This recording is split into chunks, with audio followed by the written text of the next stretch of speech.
Welcome, ladies and gents. Chris Andre here. You can find me at BetBoxer on Twitter. Of course, you can subscribe to the channel. Let's talk boxing. We're going to talk about Wood and Lara, the rematch. We'll also talk about Lawrence Okolie and Chris Billam-Smith. I do apologise that this is coming so late in the day. I've had some late changes to my schedule, and unfortunately, that's what's caused this. I've brought you guys a lot of content this week, as you guys are aware of.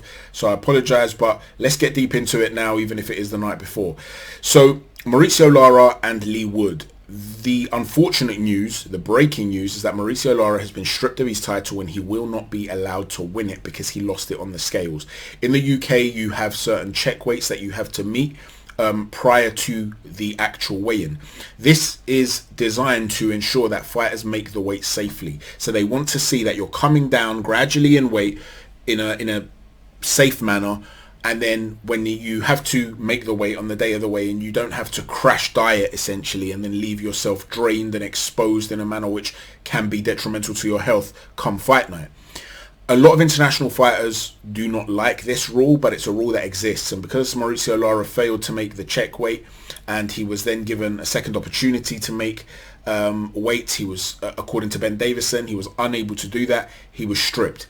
The negative for all involved, apart from just Mauricio now not being able to fight for a title, is that Leigh Wood did have to make the weight.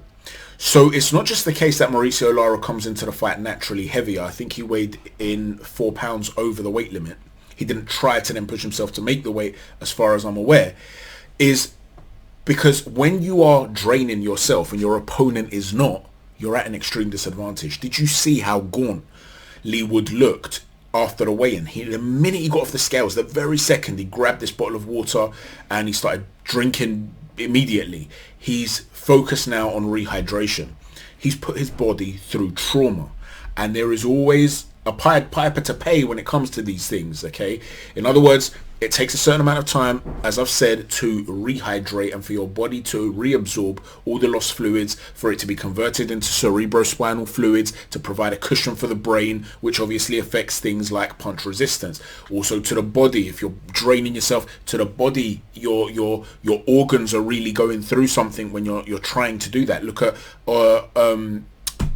Virgil Ortiz, for instance, and what he's gone through with all his issues with trying to crash diet and make weight. So he's at a disadvantage here, Leigh Wood. And that is something you're going to have to take into consideration, because is this a case of Mauricio Lara not making the weight because he did not take preparation seriously? Has this been an unprofessional approach from Mauricio Lara? If so, he'll be at a disadvantage. But if, on the other hand, he's looking at this and thinking, you know what, I'm really struggling to make the weight. I'm not going to be able to make it safely. I can drop this belt, beat Leigh Wood again, and then I can move up a division. And I move up with my reputation intact. And I've been critical of other fighters that have done this in the past. Even Shakur Stevenson, who you guys know I'm high on and I praise all the time. I think he's potentially the future of the sport.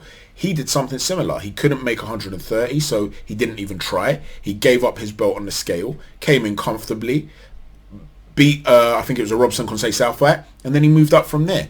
That's unfair on Robson Conceição. It's an unfair disadvantage that he's at. Now, this is not to say that had Shakur made the weight properly, Robson beats him. I'm not saying that. But Shakur would be more vulnerable. So it gives Robson Conceição a fair playing field. So it took that away from him. Well, by the same token, potentially Mauricio Lara is taking something away from Leigh Wood here, if this is a case of him thinking, I'm just going to drop the belt, come in at 100%, when I know that he's not been able to come in at 100%. It's an unfair playing field. But with all that in mind, let's get technical about how I feel this fight will go. You know, in the first fight, Leigh Wood was in complete control. And I do not see that first fight as a fight whereby it was an inevitable shot that was coming. That's how most people see it. The vast majority of analysts feel that way.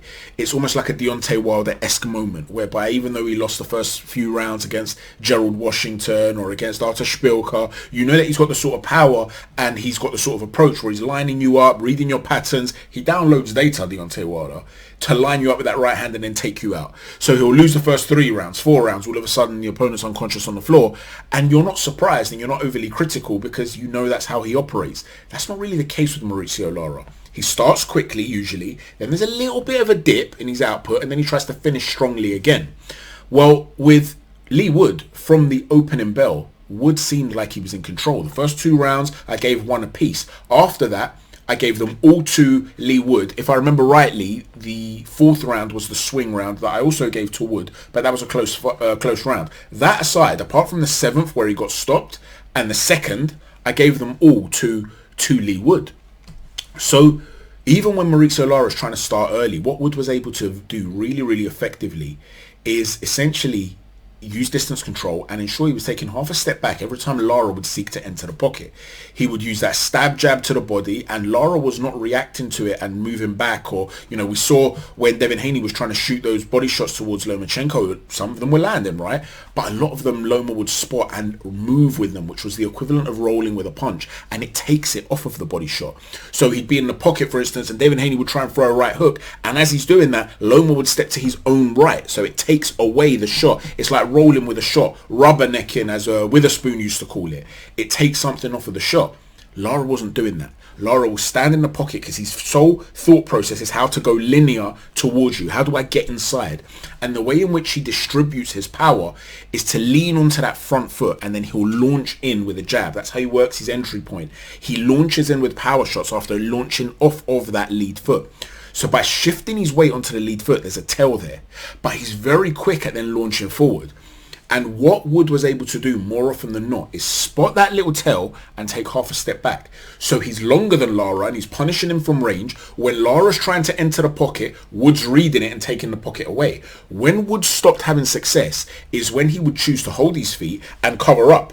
So you're essentially then saying to Lara, right, if I'm going to enter the pocket, I'm going to be able to get in. If I'm Lara, if I enter the pocket, I'm going to be able to get in, and you're staying in the pocket, and then I can work. And if there's one thing you don't want to do against Mauricio Lara is be available to him to land on you, because he's a monster puncher. Navarrete has said he's the hardest puncher he's ever felt. They've sparred obviously many times.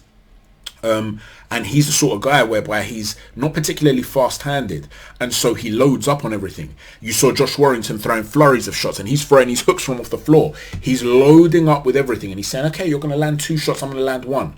But mine's going to break your face. Yours are just regular run-of-the-mill punches.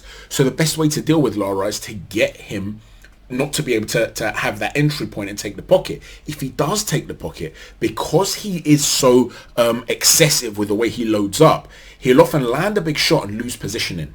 And from losing positioning, it requires a moment of reset. And what Wood was able to do in the first fight is the minute Lara was able to land on him, he would shoot back. And by shooting back instantly, that trigger counter straight away, even if Lara has landed something on him, because he's getting caught back against a big puncher, Wood is heavy-handed too, it made Lara tentative. He looked like he was starting to gasp by round 5. And eventually they exchanged hooks with each other. Wood just held the pocket when he didn't need to. If I'm Wood, I'm keeping it long. Don't get me wrong, he was landing some nice hooks as well when Lara would seek to step in. I'm not saying only keep it long, but you've got to know not to punch, not to hook with a hooker at certain key times. When he's loaded onto that front foot, you've got to be careful about that. And he was a little bit unlucky because he did have his hand up to the side of his face, and as he's turned and opened up, it sort of come inside and the guard and caught him. So he was a little bit unlucky with the positioning of that. That could easily have just caught him on the wrist, and the fight would have carried on as it was going. The point I'm making though is that I know, typically speaking, when one guy is knocked out by another guy, the victor is the one who's heavily favoured. And I can understand that this is how people are seeing it again. And there's no doubt in my mind that Mauricio Lara is more than capable of sparking out Leigh Wood again. More than capable. Particularly because those wide looping hooks can find a home on Leigh Wood. And we even saw that with Conlon. It is a shot that he sometimes seems susceptible to. However, we saw that he has all the tools to be able to dictate the fight, to control Mauricio Lara, to hurt him to the body, and Lara looked like he was going at one point. He was fading, and he landed a key shot at a key time. On this occasion, I believe that Leigh Wood will be professional enough, smart enough to be able to get the job done. I think Leigh Wood could potentially stop Mauricio Lara late here. If he doesn't, it could be a points fight. But there is one more thing I should say. And if it does go to points, by the way, I think it goes to Wood as well. But there's one more thing I should say here. The fact that Lara has potentially consciously chosen not to make the weight, it could result in a situation where he does become more durable. Straining, like I said, to make the weight, those body shots that were seemingly folding him in the first fight, he might be able to take them a lot better in this fight. But I don't think that will happen because I think stylistically he's too focused on forward momentum and coming in. He's not a guy who's going to be stepping around and pulling back to take things off of shots. He'll be eating those shots flush. And ultimately, I just think that if Leigh Wood is very disciplined and smart with his distance control, I think he'll wear Mauricio Lara down and get him late, or if he doesn't get him late, win the fight on points. Let me know what you think about that, ladies and gents. Now, let's talk a little bit about Lawrence Okolie and Chris Billam-Smith. This is another very interesting fight because the strengths of one guy marries with the weaknesses of the other and vice versa. You know, I've always felt Lawrence Okolie was ahead of Chris Billam-Smith. When Lawrence was coming through and he was really an unknown quantity, certainly outside of the UK, but still really considered a domestic fighter, I was saying how, despite the fact that there are a lot of technical deficiencies there are very few fighters in the world who would beat Lawrence Okolie. You had the world-class guys that would, of course, the Usyks of the world, the Briadises. But at the time, you know, the Gassievs, you're not going to bet on Okolie against those guys at that stage of his career. But at the time, he had such great physical attributes that he was very difficult to deal with because he's tall with a big, long right hand. And then when you get inside, he's fantastic at wrapping you up and keeping you in the clinch. And it's horrible to watch. I get it. It's boring. It's dull. But he's very effective at it. And it's kind of like that Devin Haney type of situation. We can sit there and we can moan about how much holding he does and stuff like that. And we'll get to that in a minute because there's something different about Haney than there is about Okolie. And it's an important thing to note. So we'll talk about that in a second. But the point is he's capable of keeping you long and then wrapping you up.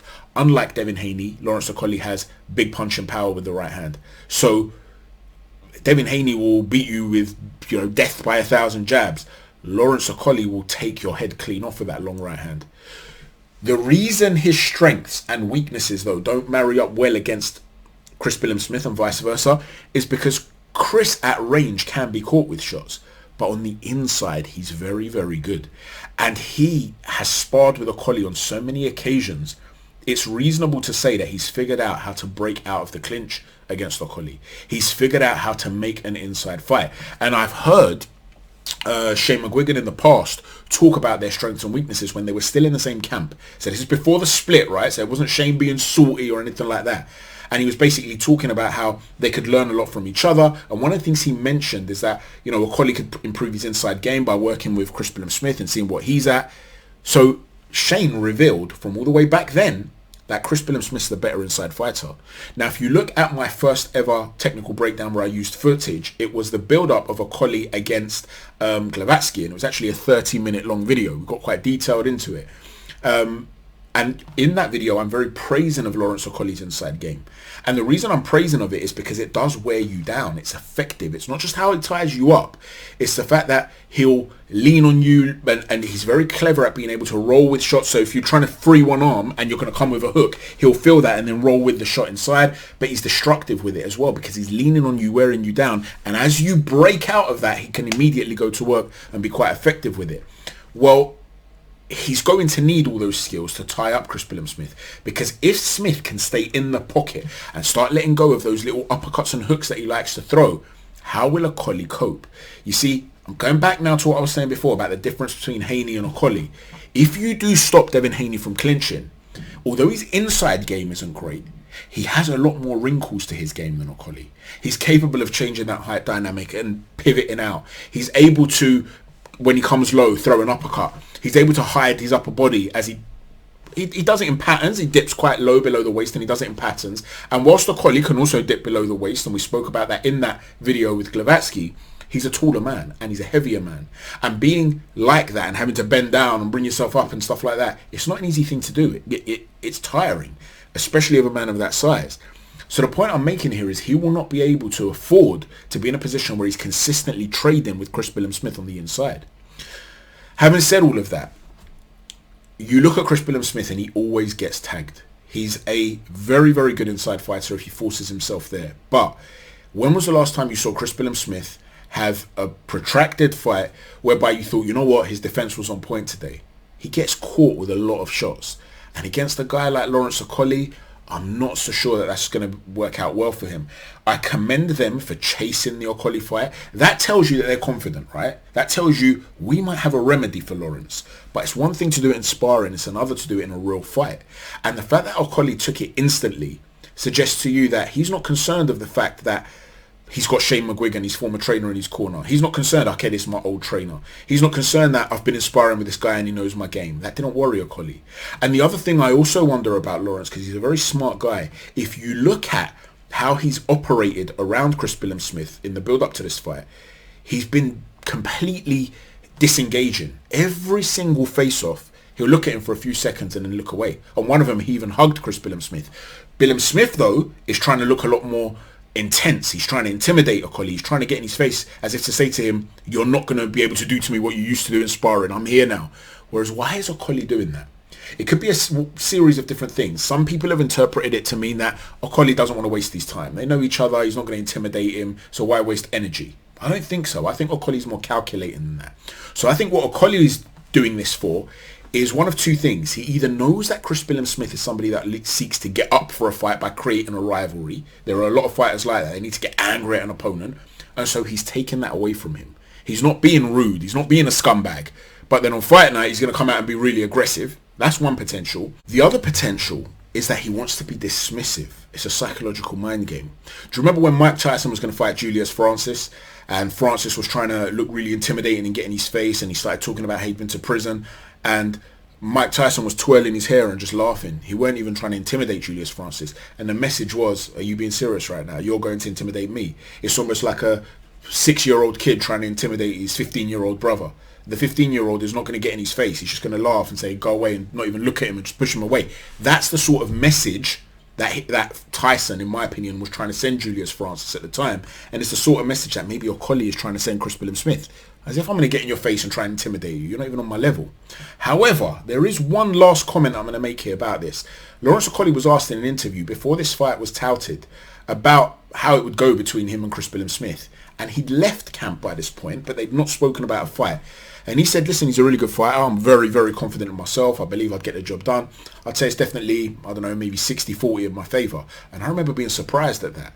I would have felt that he would have felt that the percentage split in terms of probability of victory would have been greater than that. So I wonder if that's him just trying to maybe lull Billam-Smith into a full sense of security. He is a smart guy, like I'm saying. So maybe he was providing bait. He was letting Chris Billam-Smith say, you know what? Even he knows I'd be tough for him. Let me call him out. Maybe that was the case, right? Or maybe he was just being honest. And maybe all those rounds of sparring has enabled Billam-Smith to say, I know how to stop that clinch. And Lawrence, if I do and I get inside, you know I'm the better fighter. That's something you have to bear in mind. My prediction, though, is that Lawrence Okolie will be landing too many flush shots on Chris Billam-Smith. It could end up being really exciting if Smith can get inside and stop the clinch. If he's physically strong enough and astute enough to be able to do that, you could have some exciting moments. But ultimately, I just think that Okolie has the power and a few too many wrinkles at range to lose this fight, and I think he'll stop Chris Billam-Smith in the middle to late rounds, probably the late rounds, to be honest. Let me know what you think, ladies and gents, about both the fights we've spoken about. Please don't forget to hit a stiff jab on the like button, a right cross on the subscribe button, and an uppercut on the notifications button. Thanks for watching. Chat to you soon. Take care. God bless.